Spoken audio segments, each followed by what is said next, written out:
scientific study of the mind. So we're going to do this a little bit later, this particular one that you mentioned. You have a question? You answered. Okay. There was a question down the back? No.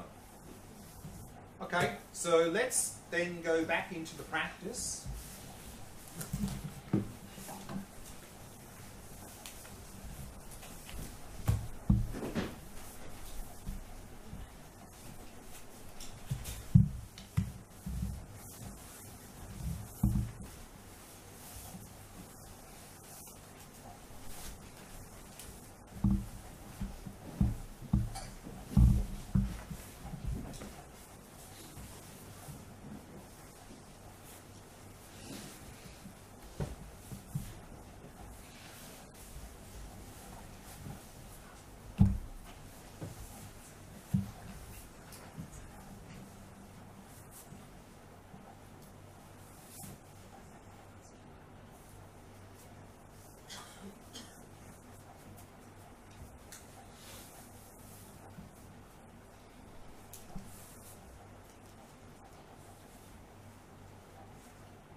Setting the body into a state of relaxation, stillness, and vigilance.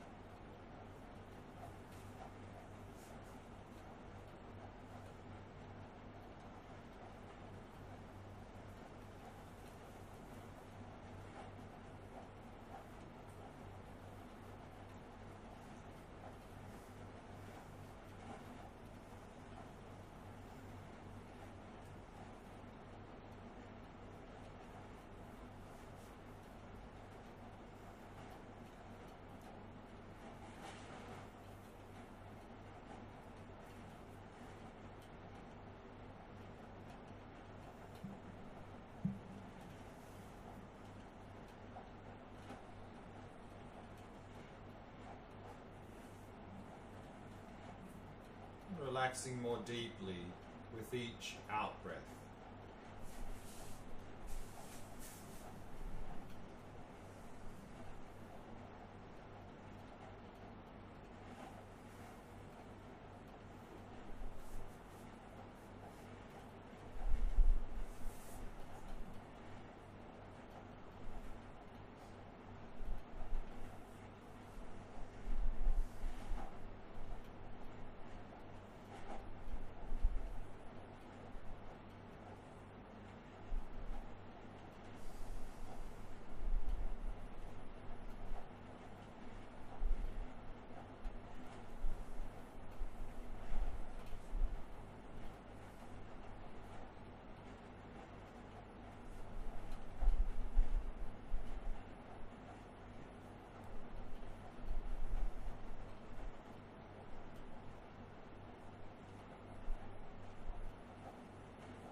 With each out-breath, letting go of any thoughts that may have arisen, happily releasing them.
And simply allow the mind to come to rest in the present moment. Simply focusing on the rhythm of the breath.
Resting your gaze in the space in front of you.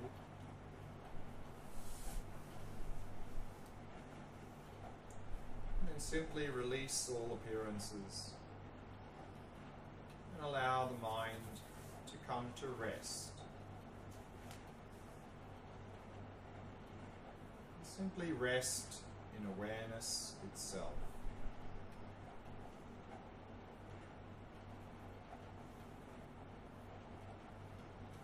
Simply knowing that you're aware.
If you find it helpful, you can anchor yourself in the rhythm of the breath whilst resting in awareness.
Yourself getting caught up in any agitation, tension or distraction, then simply release your awareness into space, releasing all appearances, relaxing completely,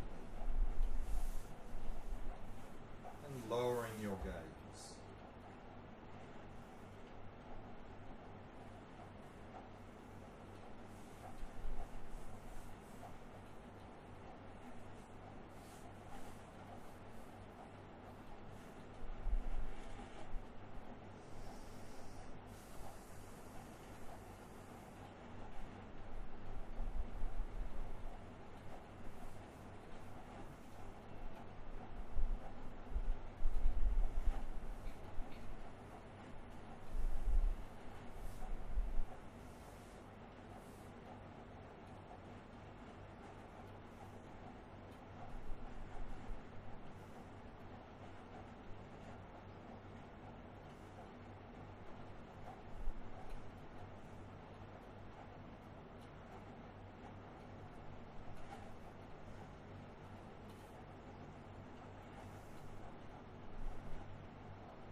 find yourself sliding into dullness or being spaced out, raise your gaze and sharpen your focus, being aware of being aware.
Who is it that is releasing and focusing awareness?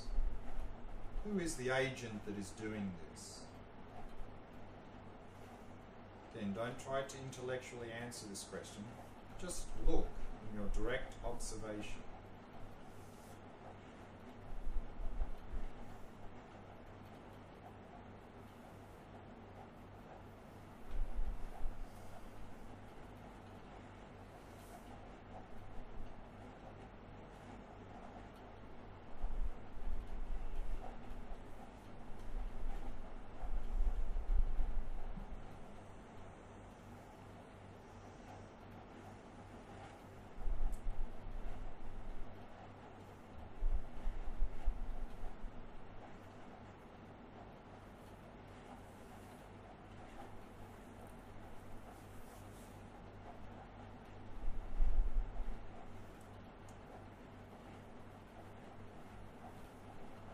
Release the questioning, releasing all appearances, and just rest. Resting in luminously clear awareness.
questions?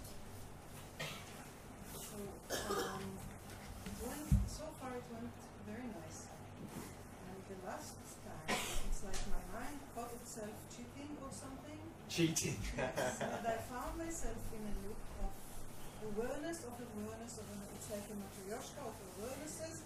It's endless awarenesses that I'm aware, that I'm aware, that I'm aware, that I'm aware. And each time I try to space out, to go back to anchor myself in breathing, but it came back again.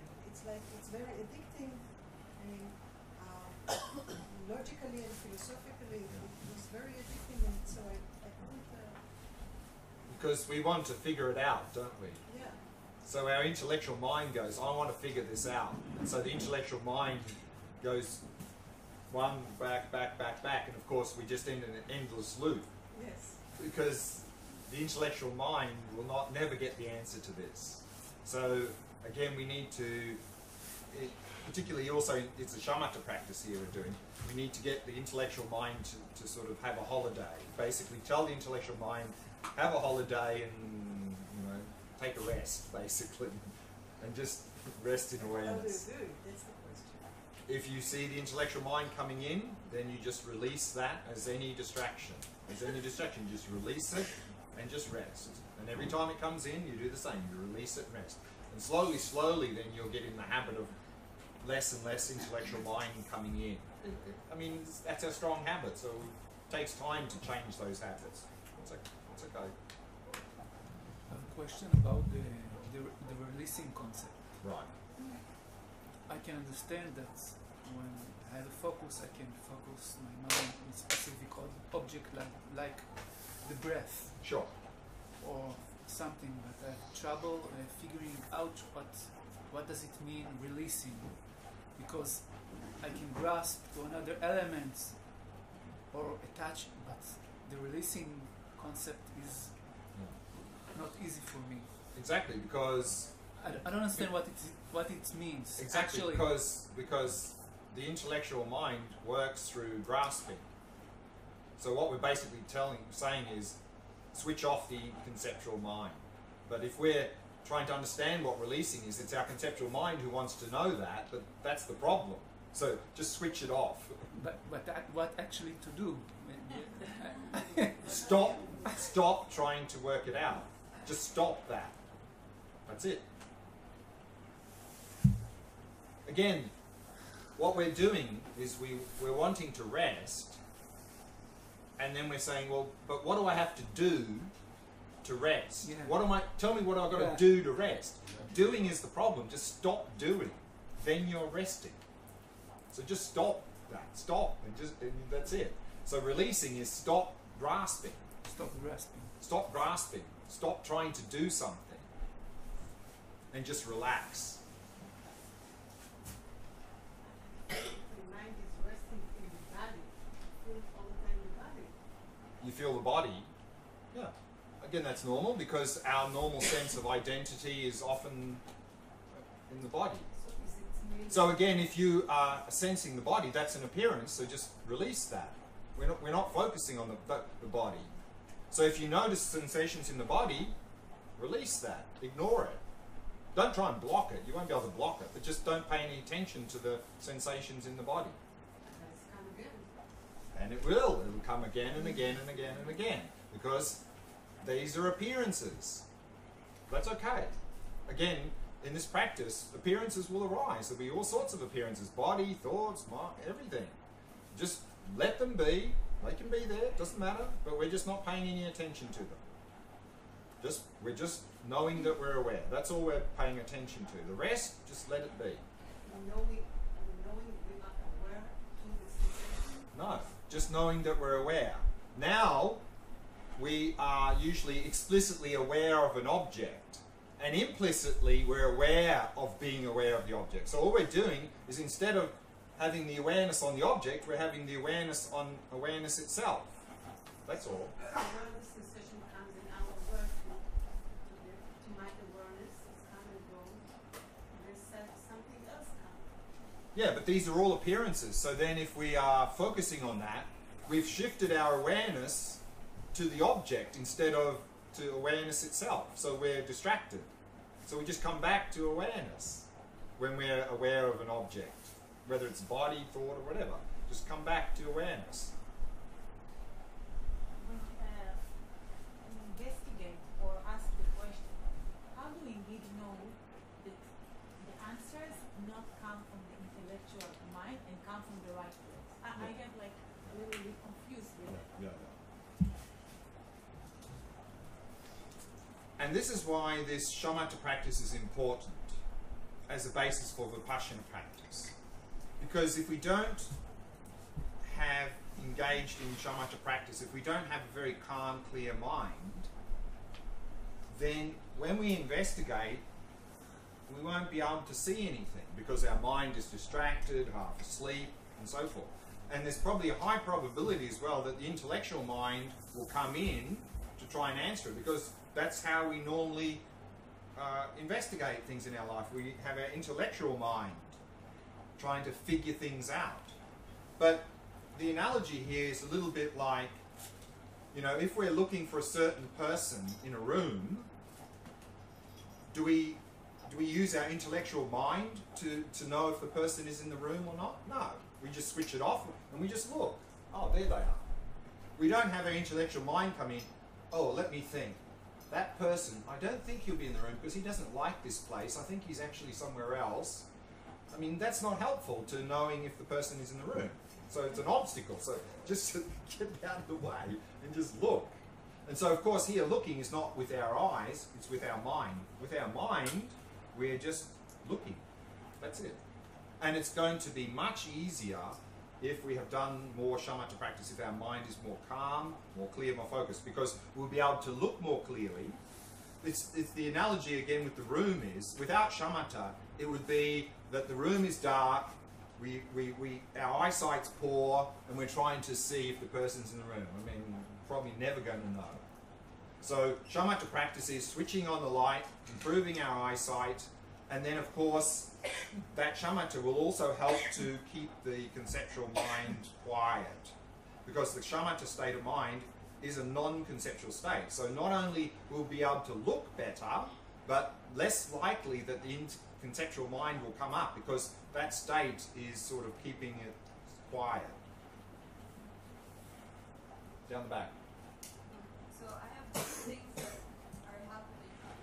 One is that I have a lot of anger coming up. Anger. Yeah, and then it makes me really nervous when I'm outside the meditation, like every little noise is. And Yeah. the other thing is we were talking about fear and the moment that we're watching our consciousness. So I felt it yesterday and today now, and when you asked Very the good. question, I actually started tearing up. Like everything is saying, no, don't go there. It's bad. Look at it. So Yeah. how do I handle Yeah, both yeah. things? Well, of course, if anger is coming up, we just observe it. Just observe the anger arise and pass. Don't get caught up in it. So that's why yesterday's practice is very good for this. If anger comes up, you just observe it. And if you observe it, it can't take hold of the mind. It can't go anywhere. So you'll observe it arise and pass, arise and pass. And then the fear, again, I briefly mentioned yesterday, and I'll talk more about that, I think, this evening or tomorrow morning, this is irrational fear, because our normal sense of identity is based on solid body and lots of mental content. Now, in this practice, we're not interested in any mental content. We're just interested in awareness, which is free of mental content. And then if we're sitting quietly, we probably don't have a very strong sense of body. So our normal sense of identity completely collapses. And for us now, there's only two possibilities. Either there is this solid real me here, or there's no me. Because the only me we've identified with our entire life is this me. All this stuff. And so when that goes quiet, we freak out because we think, oh, I'm going out of existence, or I don't even exist at all. But of course, if that fear is arising, you can simply ask the question, who's having the fear? Because if you don't exist, there can be no fear. So the fact you're having fear proves you exist. So no problem. And then by understanding particularly a little bit the topic we're going to look at this evening, this idea of emptiness, we'll appreciate there's actually a third possibility. There's a middle way, because these are the two extremes we're stuck in. And we'll appreciate, actually, there is a me here, but it's not, the me is not as I thought it was. It's not existing as I thought it was. So if we appreciate that, then when this experience arises, instead of fear, we'll have joy arising in our mind. So this is some things to do, but I'll talk more about that this evening. Okay, last question, then we need a break. You emphasize in the shamatha the fact that we are being able more to concentrate. Mm-hmm. Somehow I have the feeling that what impresses me is that it's bringing non-reactivity, non-react. That's the impression that it has on me. Less concentration. I don't know how to measure concentration. Yeah. So I don't know if it may be more. But non-reactive is much more clear to me than. Very good. In fact, there's again from Shanti Deva, the great Indian master, he's got a very nice quote. He says, those with a distracted mind are trapped in the jaws of the mental afflictions. Meaning if our mind is distracted, not concentrated, we're stuck in the jaws of reactivity. Exactly. And that's another big side benefit of shamatha, is as mind becomes more calm, more clear, more focused, we become much less reactive. Much less reactive. Yes, absolutely. That's a sign that our shamatha practice is going well, is we're becoming less reactive. Okay, let's take a break. Come back at 10:45. Do a little bit more of this awareness practice, and then next session I'd like to start to look at the Vipassana practice.